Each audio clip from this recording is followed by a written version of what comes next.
नमस्कार दोस्तों, स्वागत है आप सभी का हिंदी स्टडी में। दोस्तों हम उपन्यास पढ़ रहे हैं। आज उपन्यास पढ़ेंगे।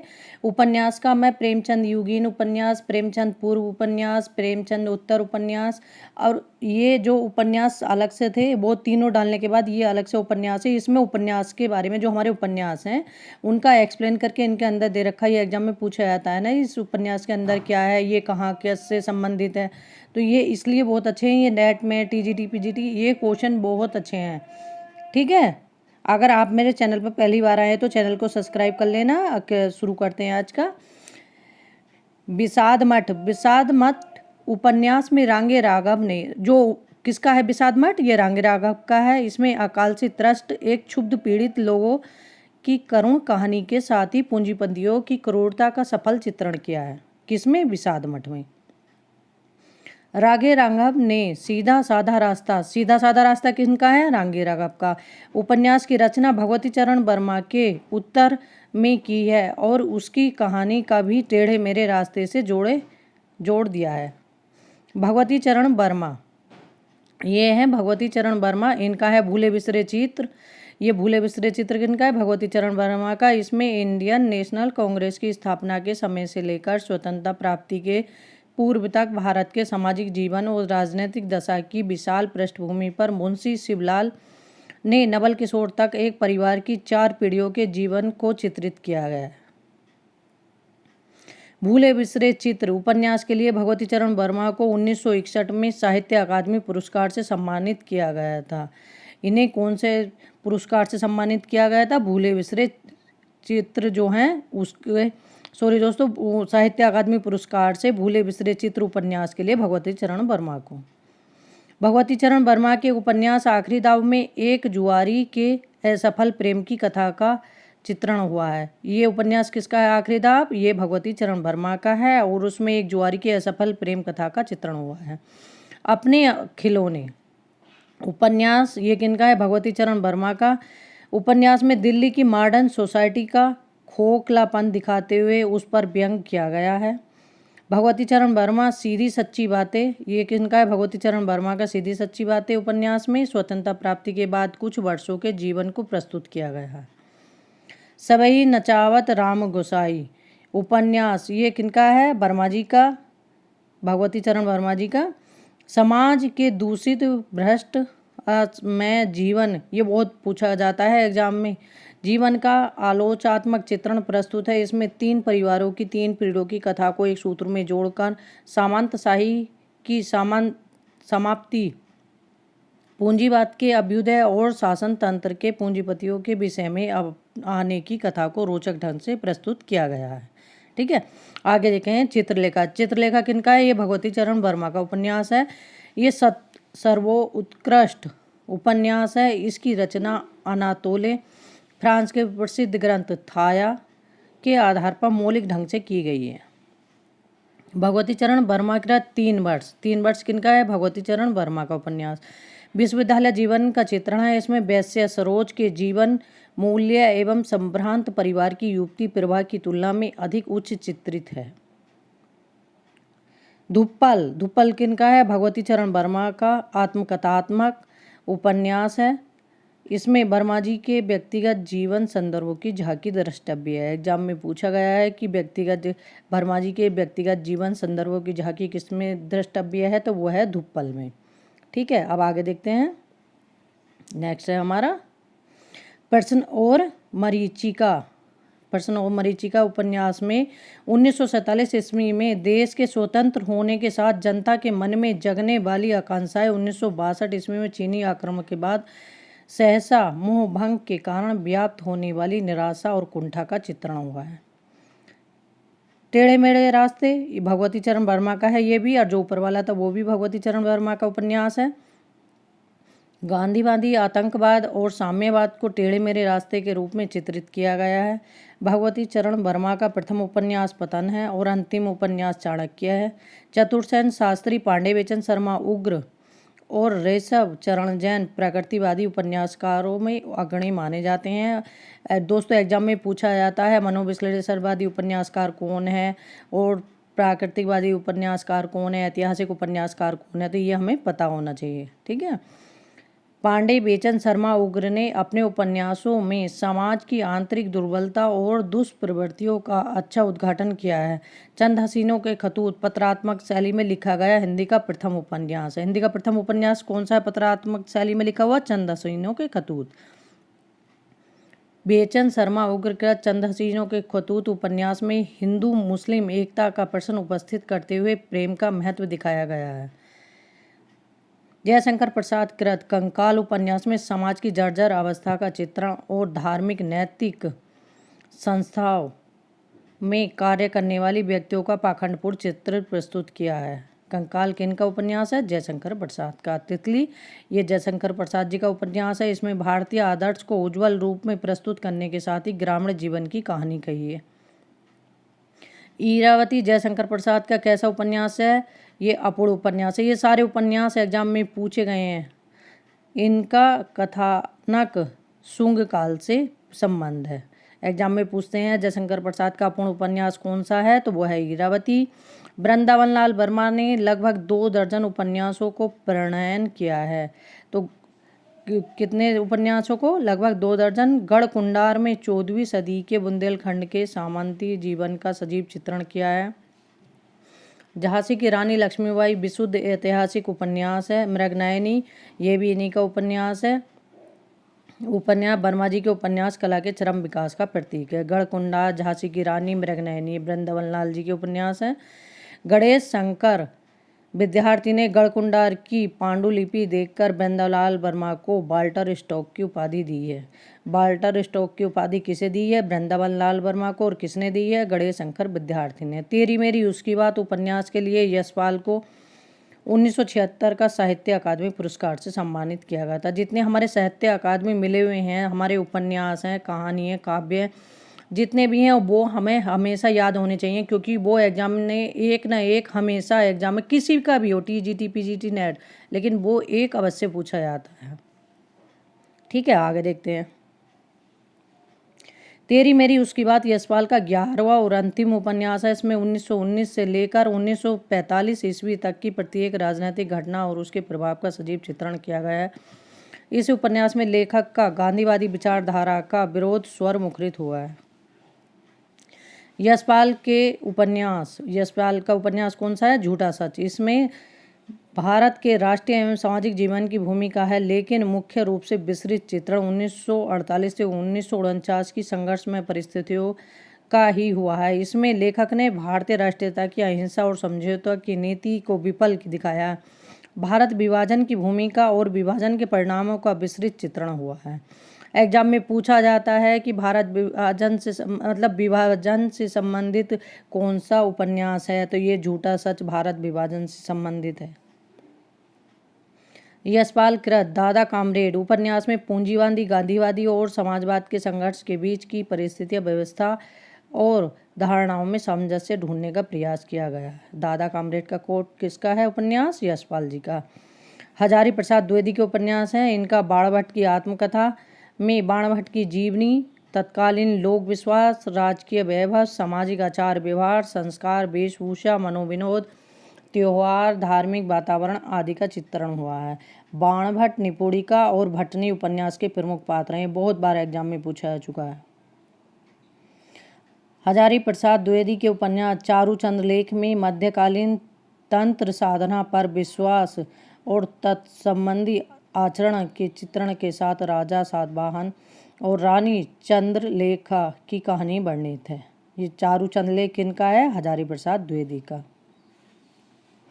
हजारी प्रसाद द्विवेदी ने शुद्रकृत संस्कृत नाटक मृच्छकटिकम की कुछ घटनाओं के आधार पर कौन सा नाटक कल्पना किया है? पुनर्वा। इनका कौन सा उपन्यास है? सॉरी दोस्तों, नाटक के लिए उपन्यास है, नाटक नहीं है। पुनर्वा कौन सा उपन्यास है? पुनर्वा। अनामदास का पोता हजारी प्रसाद द्विवेदी का चौथा उपन्यास है। अनामदास का पोता किनका है? हजारी प्रसाद द्विवेदी का। इसे रैक्व आख्यान भी कहा जाता है। इस उपन्यास में अपनी सिद्धिक ज्ञान की चर्चा भी है, किंतु लोक सेवा की भावना को जीवन की सार्थकता मानना इस का मूल संदेश है। ईलाचंद जोशी कृत सन्यासी मनोविश्लेषणवादी हैं। ईलाचंद जोशी जो हैं ये इनका सन्यासी उपन्यास है, आत्मकथनात्मक शैली में लिखा गया है। इसमें नायक नंदकिशोर के अहम भाव का मनोविश्लेषण किया गया है। अंततः कि नंदकिशोर सन्यासी होकर देश सेवा में लग जाता है। पर्दे की रानी उपन्यास में नायिका निरंजन, पर्दे की रानी किनका है? इलाचंद जोशी का। नायिका निरंजन खूनी पिता और वैश्य माँ की पुत्री है। यह जानकारी में जिसमें हीन भावना उत्पन्न हो जाती है और यह समाज के प्रति घृणा और प्रतिहिंसा का भाव रखने लगती है। ठीक है, आगे देखते हैं। इलाचंद जोशी जहाज का पंछी। जहाज का पंछी किनका है? इलाचंद जोशी का उपन्यास है। इसका नायक एक निश्चित नव युवक है। वह कलकत्ता में काम की तलाश में भटकता है। कलकत्ता नगर वह जहाज है जिसमें वह चारों ओर भटककर लौट आता है। ऋतु चक्र उपन्यास में जोशी, इलाचंद जोशी का ऋतु चक्र में यह लक्षित किया गया है कि आधुनिकता के दबाव में पिछले सभी मूल्य, मान्यताएं और आदर्श तेजी से ढह रहे हैं, किंतु उनके स्थान पर नए मूल्यों और आदर्शों का निर्माण नहीं हो पा रहा है। इससे उबरने का मनोवैज्ञानिक समाधान यही है कि रूमानी चेतना को पुनः जागृत किया जाए। कवि की प्रेयसी में, ये कवि की प्रेयसी किसका? इलाचंद जोशी जी का ही है। कालिदास कृत मालविका अग्निमित्रम नाटक में उल्लेखित कवि नाटककार सम्मिलिक के जीवन का काल्पनिक चित्रण किया गया। अग्रकृत आज्ञा जी की कौन सा है? शेखर एक जीवनी। ये फ्लैशबैक शैली में लिखा गया है। ये भी एग्जाम में पूछा जाता है कि ये किस शैली में लिखा गया है, तो ये फ्लैशबैक शैली में लिखा गया है। यह एक सशक्त प्रौढ़ उपन्यास है। इस पर रोमा रोला के जा क्रिस्ताप का स्पष्ट प्रभाव है। नदी के दीप आज्ञा का दूसरा महत्वपूर्ण उपन्यास है। नदी के दीप किसका उपन्यास है? आज्ञा जी का। इसमें पत्र शैली, प्रत्यावलोकन शैली, चेतना प्रभा शैली तथा प्रतीकात्मक बिंब विधान शैली सभी का प्रयोग एक साथ मिलता है। इसमें आज्ञा का व्यवहारवादी जीवन दर्शन व्यक्त हुआ है। एग्जाम में पूछा जाता है कि आज्ञा का व्यक्तिवादी जीवन, जो आज्ञा जी का है व्यक्तिवादी जीवन, वो किस में दर्शित व्यक्त है? तो वो है इनका नदी के दीप में। अपने अपने अजनबी उपन्यास में मृत्यु से साक्षात्कार कराया है आज्ञा जी ने।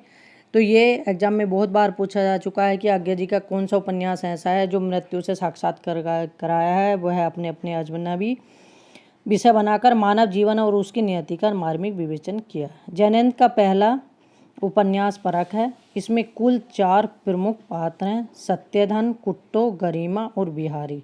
इस उपन्यास के माध्यम से लेखक ने अपने प्रेम दर्शन को प्रतिष्ठित करने का प्रयास किया है। आगे देखते हैं। मुक्तिबोध। मुक्तिबोध जैनेन्द्र का नवा उपन्यास है। मुक्तिबोध किसका उपन्यास है? जैनेन्द्र का। ये बहुत बार एग्जाम में पूछा जाता है ये भी। इनमें एक मुक्तिकामी राजनीतिक नेता के जीवन की करुण कहानी अंकित की गई है। मुक्ति का प्रश्न सामाजिक राजनीतिक स्तर पर सुलझाया जा सकता है या आध्यात्मिक स्तर पर। यह मनोमंथन उपन्यास की महत्ता का आधार है। प्रेम और विवाह की समस्या यहाँ भी है। उपन्यास नायक सहाय के जीवन में पत्नी राजेश्वरी और प्रेयसी नीलिमा दोनों का महत्व है। पत्नी से उसे समर्पण, सेवा और वात्सल्यता मिलती है और प्रेयसी से उसे प्रेरणा और स्फूर्ति मिलती है। अमृतलाल नागर को अमृत और विष उपन्यास के लिए, अमृत और विष किसका है? अमृतलाल नागर का उपन्यास है। इसके लिए इन्हें साहित्य अकादमी पुरस्कार प्राप्त हुआ था। आगे देखते हैं। अमृत और विष उपन्यास में कथानक को एक संपादक और जीवन से संबंध करके तत्कालीन जीवन की जटिलता को चित्रित किया गया है। अमृतलाल नागर के उपन्यास बूंद और समुद्र में लखनऊ के चौक के रूप में भारतीय समाज के विभिन्न रूपों जैसे रीति नीति, आचार विचार, जीवन दृष्टिया, मर्यादाओं टूटती और निर्मित होती हुई व्यवस्थाओं का सजीव चित्रण किया गया। डॉक्टर देवराज कृत, जो पथ की खोज है किसका है? देवराज का है। इसमें आधुनिक मध्यवर्गीय समाज के शिक्षित सदस्यों के जीवन में आने वाली समस्याओं के मनोवैज्ञानिक विश्लेषण के माध्यम से नए पथ का अनुसंधान किया गया। अजय की डायरी देवराज का है ये। इसमें प्रेम संबंधों तथा उससे जुड़े हुए अनुषंगिक प्रश्नों का सूक्ष्म मनोवैज्ञानिक विवेचन किया गया। राग दरबारी श्री लाल शुक्ल का है। ये रिपोर्टाज शैली में लिखा गया उपन्यास है। इसके कथा केंद्र में मुख्य समस्या सिपालगंज की है। एग्जाम में पूछा जाता है राग दरबारी की मुख्य समस्या कहाँ चली गई है? तो वह सिपालगंज की समस्याएं, मूल्यहीनता, सर्वाद, छल प्रजन, नैतिक गिरावट, कुत्सित राजनीति इसी के साथ जुड़ी है। इसमें वर्तमान गांव के यथार्थ को अच्छी तरह से देखा जा सकता है। श्रीलाल शुक्ल का विश्रामपुर का संत। विश्रामपुर का संत किनका है? श्रीलाल शुक्ल का व्यास सम्मान प्राप्त हुआ था। इस उपन्यास में महामहिम राज्यपाल कुमार जयंती प्रसाद को माध्यम बनाकर कांग्रेस शासन में राजनीतिक अवसरवाद का लाभ उठाकर सामंतीय मानसिकता वाले बड़े तालुकेदारों की ऐश्वर्य का भोग लिप्सा तथा भूदान आंदोलन की कलाई खोलकर रख दी गई है। इसमें यह स्पष्ट किया गया है कि राजनीतिक अवसरवाद के चलते भी तरह का भ्रष्टाचार आदि जीवन शैली का अंग बन गया। श्री लाल शुक्ल को राग दरबारी उपन्यास के लिए साहित्य अकादमी पुरस्कार मिला था। नरेश मेहता के धूमकेतु एक श्रुति और नदी यशस्वी में एक ही कथा का निर्वाह हुआ है। इसमें ग्रामीण संस्कृति का क्रमिक पतन और एक आदर्शहीन लक्ष्यहीन समाज के विकास का चित्रण मनोवैज्ञानिक आधार पर किया गया है। नरेश मेहता कृत यह पतबंधु था। पतबंधु किनका है? नरेश मेहता का उपन्यास है। में एक युवा अध्यापक की कथा है जो आत्मसम्मान की भावना रखता है और कुछ जीवन मूल्यों पर विश्वास आगे देखते हैं जीवन मूल्यों पर विश्वास करते हुए तत्कालीन समाज का विषमताओं के विरुद्ध संघर्ष जीवन व्यतीत करता है। आगे देख लें। हिंदी में सर्वप्रथम आंचलिक शब्द का प्रयोग फणीश्वरनाथ रेणु ने 1954 में प्रकाशित अपने उपन्यास मैला आंचल की भूमिका में किया है। तभी से यह नाम प्रचलित हो गया। ये जो आंचलिक उपन्यासों के जन्मदाता पूछे जाते हैं ये हैं दोस्तों फणीश्वरनाथ रेणु। कौन है? फणीश्वरनाथ रेणु। आगे देखते हैं। मैला आंचल फणीश्वरनाथ रेणु की ख्याति का आधार है। इसमें बिहार राज्य के पूर्णिया जिले के मेरीगंज को कथा का केंद्र बनाया गया है। जो मैला आंचल उपन्यास है फणीश्वरनाथ रेणु का, ये पूछा जाता है एग्जाम में बहुत बार पूछा भी गया है कि पूर्णिया जिले के किस गांव का है, तो ये मेरीगंज गांव को केंद्र में रखकर बनाया गया है। जुलूस फणीश्वरनाथ रेणु का चौथा उपन्यास है। इसमें पूर्वी पाकिस्तान से विस्थापित होकर बिहार के पूर्णिया जिले में आए हुए शरणार्थियों की दारुण दशा कथा वर्णित है। रामदरस मिश्र का पानी के प्राचीर और हिमांशु श्रीवास्तव का नदी फिर बहती चलती। ये रामदरस पानी के प्राचीर किनका है? रामदरस मिश्र का। ये बहुत बार एग्जाम में पूछा जा चुका है। नदी फिर बहती है श्रीवास्तव का उत्तर प्रदेश के ग्रामीण जीवन का यथार्थ चित्रण प्रस्तुत करने वाले उपन्यास है। सर्वेश्वर कृत सोया हुआ जल सिनेरियो शिल्प में लिखा गया एक प्रतीकात्मक उपन्यास है। पागल कुत्तों का मसीहा सर्वेश्वर का दूसरा लघु उपन्यास है। इसमें पागल कुत्ते संदर्भहीन एवं रूढ़ जीवन मूल्यों के प्रतीक हैं। उपन्यासकार ने यह चित्रित किया है कि हम पुराने मूल्यों से व्यर्थ चिपके रहते हैं, इसके प्रति अंधमोह त्याग कर नई अवस्था का स्वागत करना चाहिए। उदयशंकर भट्ट का सागर लहरें और मनुष्य उपन्यास में मुंबई के निकटवर्ती गांव बसोवा के मछुआरों के सामाजिक जीवन का सजीव चित्रण किया गया है। ये नेट में पूछा गया था 2018 में कि मुंबई के निकटवर्ती गांव बसोवा के मछुआरों का सामाजिक जीवन किससे संबंधित है? सागर लहरें और मनुष्य उपन्यास में उदयशंकर भट्ट का उपन्यास है। राही मासूम रजा के आधा गांव में गाजीपुर जिले के गंगोली। देखो इस जो राही मासूम रजा का आधा गांव है इसमें क्या कहाँ का है? गाजीपुर जिले के गंगोली गाँव। इसमें है गंगोली गाँव के सिया मुसलमानों के जीवन का यथार्थ और मर्मस्पर्शी चित्रण किया गया। शिवपाल सिंह के सैलूस उपन्यास में कबीलाई जीवन व्यतीत करने वाले नटों के जीवन संघर्ष को चित्रित किया गया है। ये भी एग्जाम में पूछा जा चुका है कि नटों के जीवन संघर्ष को चित्रित किया गया है। ये पीजीटी में पूछा था सैलूस उपन्यास में। ये शिवप्रसाद सिंह का है। सावधान नीचे आग है उपन्यास में संजीव ने बिहार की कोयला खानों में व्याप्त भ्रष्टाचार और कोयला मजदूरों के नारकीय जीवन तथा इन क्षेत्रों में रहने वाले आदिवासियों के शोषण का यथार्थ चित्रण किया गया है। नागार्जुन का उपन्यास बलचनामा। बलचनामा किनका उपन्यास है? नागार्जुन का है। मैला आंचल से पूर्व प्रकाशित हुआ है। इसमें आंचलिकता की कमी नहीं है, फिर भी इसे प्रथम आंचलिक उपन्यास नहीं माना जा सकता। ठीक है दोस्तों, आज यहीं तक रहने देते हैं। अगली वीडियो में एक पार्ट और है इसका, ये हमारे एक्सप्लेन करके थोड़ा दिया हुआ है, तो एक और पार्ट बनेगा। उसके बाद हम ऑब्जेक्टिव क्वेश्चन करेंगे उपन्यास के, और जो आपका रहता है बीच बीच में मैं ऑब्जेक्टिव जो क्वेश्चन कराऊंगी उसको बताती चलूँगी। वीडियो के दोस्तों हमारे बहुत फ़ायदे होते हैं, हम काम करते हुए भी इसे सुन सकते हैं, तो इसलिए जितने ज़्यादा हम तैयारी करेंगे उतनी ही हमें सफलता मिलेगी। तैयारी करते रहो, मेहनत करते रहो, सफलता अवश्य मिलेगी। थैंक यू दोस्तों मेरी वीडियो देखने के लिए।